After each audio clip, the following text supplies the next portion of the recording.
महकमा तालीम सिंध ने वेटिंग लिस्ट में मौजूद IBA टेस्ट पास उम्मीदवारों को भर्ती करने का फैसला कर लिया। GST PST पास उम्मीदवारों की भर्ती मार्च 2023 से फरवरी 2025 तक हो सकेगी। मजीद जानते हैं डॉन न्यूज़ के नुमाइंदे सैयद वसीम से। वसीम, बताइएगा महकमा तालीम सिंध की जानिब से क्या फैसला सामने आया?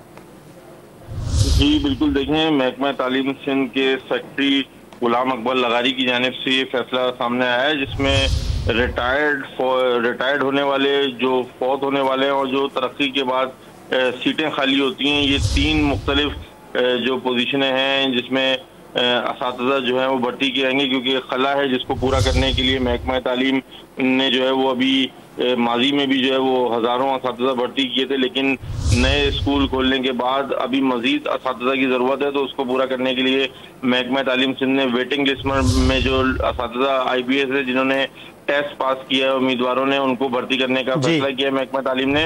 और इसमें GST PST पास उम्मीदवार भर्ती की जाएंगे। मार्च 2023 से फरवरी 2025 तक की ये तमाम वो पोस्टें हैं जिनको पुर किया जाएगा। जी वसीम, बहुत शुक्रिया आपका।